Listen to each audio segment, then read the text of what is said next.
बेंगलोर की take zone automobile company का भविष्य एक 200 करोड़ के प्रोजेक्ट पर टिका था। इस प्रोजेक्ट का सबसे ज़रूरी हिस्सा एक हाईटेक गाइडेड इंजन पिछले 6 हफ्तों से बंद पड़ा था।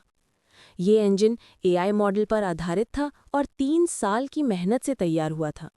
लेकिन हर बार ये ठीक 14 मिनट और 36 सेकंड चलकर गर्म होकर बंद हो जाता था।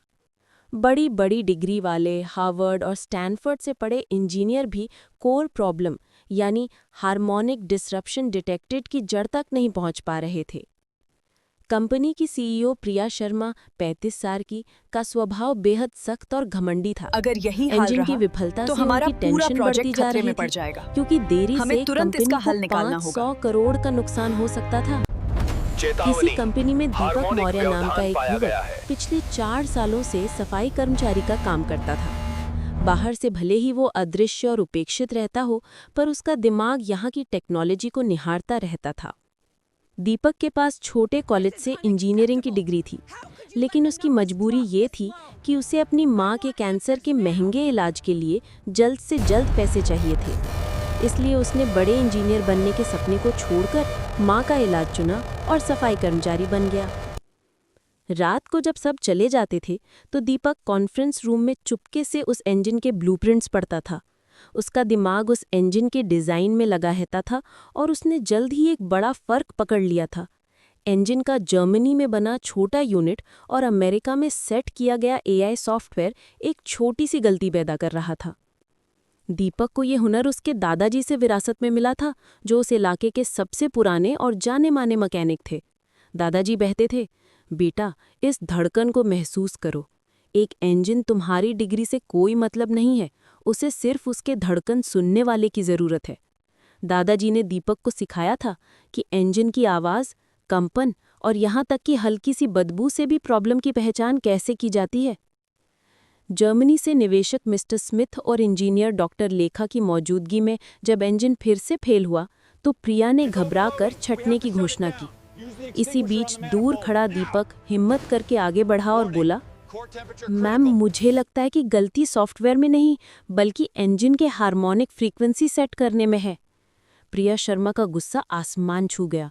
उसने सार्वजनिक रूप से दीपक का अपमान किया।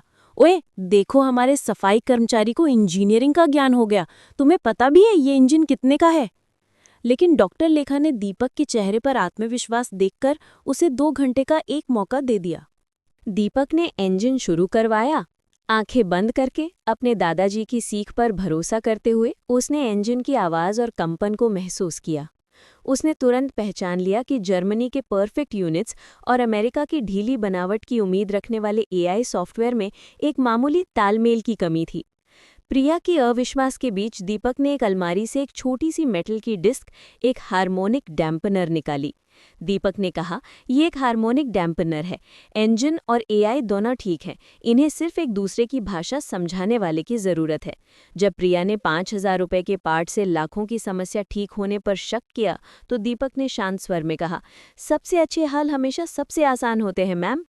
दीपक ने पूरी बारीकी और सफाई से केवल 12 मिनट में डैम्पनर सेट कर दिया। घड़ी में 1 घंटा 47 मिनट ही हुए थे जब डॉक्टर लेखा ने इंजन चालू करने को कहा। इंजन एक गहरी और स्मूथ आवाज़ के साथ चालू हुआ। स्क्रीन पर सिर्फ हरी लाइट्स थीं। इंजन का टेम्परेचर बिल्कुल सही था। ट्रक को बाहर निकाला गया और वो 37 मिनट तक बेहतरीन तरीके से चला।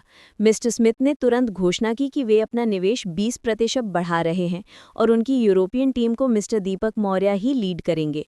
डॉक्टर लेखा ने दीपक को डायग्नोस्टिक्स इंजीनियर बना दिया और उसकी तनख्वाह 3 गुना हो गई।